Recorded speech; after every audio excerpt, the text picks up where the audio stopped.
Hi everybody, and welcome to the first devlog of my solo indie game, Don't Mess With The Tribe. Apart from this empty Unity project, there's not much to be shown yet, but eventually this will be a survival roguelite game taking place on randomly generated tropical island. The whole gameplay will be about learning how to survive by trial and error. You'll have to figure it out on your own how to stay alive by exploring the environment and experimenting all the possible interaction you can have with it. When eventually you will fail and die, you respawn on a new island, or you can keep the learning going as your character will lose the obtained skills or knowledge. This is happening because you messed it up with some ancient tribe artifact, and now you're stuck in this limbo until you prove you can survive and become a valuable member of the tribe. Unfortunately, you're just an average guy and the tribe has long gone extinct. Now that you got the general idea, we can get back to Unity and start building this for real. Well, actually, I have no idea where to start from, but fortunately, Google does.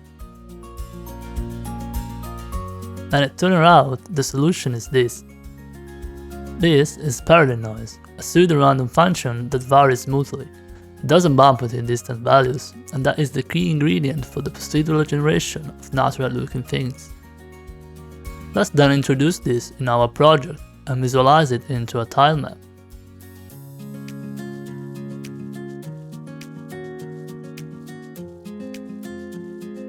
Fortunately, Unity provides a built-in primitive for two-dimensional parity noise, so it should be quite straightforward to get it on screen, and well, it is, as long as you don't get stuck as I did in debugging while all of your noise values are the same for every cell. It turned out that parity noise for integer values is always the same, and our coordinates are just integers indexing the tile map. To actually get what we expect, we need to scale them down in order to do not sample parity noise for integer values only.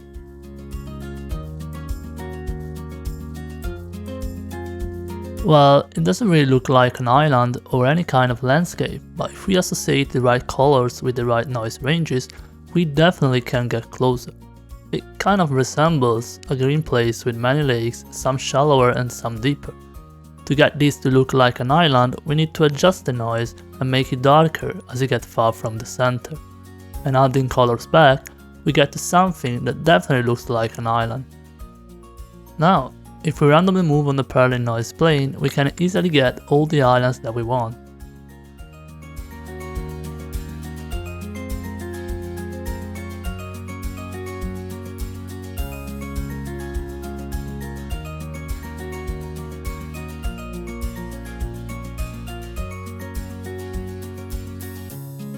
The next thing that we need to do is to draw some tileset and put some pixel art into these islands. I already chose a palette that I like on NoSpec, found the software for pixel art, imported the palette, and now we are ready to actually draw something. I would have loved to have some nice time-lapse of the tiles being drawn, but unfortunately that didn't come to my mind back then. I'll definitely try to do that for the next episode though. In the meantime, here's the results of hours of effort. Possibly it's not final, but for the time being, I'm more than happy with it. Let's export this to Unity, and with some basic camera controls and a bunch of ifs choosing the right tile, we can now appreciate the new look of our islands. Definitely an improvement from the monochromatic tiles we had before. It can happen that a terrain configuration as generated by the parity noise has no matching tile in our tileset. When this happened during development, I just draw a red tile to make that stand out and decide how to deal with it, whether to draw a new tile or just patch the noise to avoid such kind of configuration. For instance, here you can see that we missed a beach tile having sea on 3 sides. This is such a rare configuration, adding so little value to the game that at the moment, it just doesn't worth the time to draw new tiles. We instead check for such configuration after the noise is generated and patch the incriminated cell. When dealing with randomly generated things, one tricky bit is debugging. In fact, to appreciate the patched landscape, we need to be able to regenerate the exact same island. As the only randomness involved is about the X and Y offset on the parity noise plane, we could be tempted to save those. However, as soon as we introduce more randomized elements, it will become unsustainable. Fortunately, there is an easy workaround, as all of this randomness in fact is not random at all. It comes from a pseudo-random generator, which is a really involved function but totally deterministic, reproducible and predictable. Being able to regenerate the same sequence of numbers is all we need to debug in this early stage of the project, and that is easily achieved by directly managing the seed of the random generator. Bearing in mind that a generator constructed with the exact same seed may lead to different results if we change the way our algorithm relies on its randomness. Basically, it should use the same amount of random numbers and in the same order. So, for instance, if we just print the seed in the log, when we see something weird we can take note of it and investigate by simply encoding it in. Otherwise, once we restart the game, we get on a brand new island. Okay, now it's time to set the scene, adding something to interact with.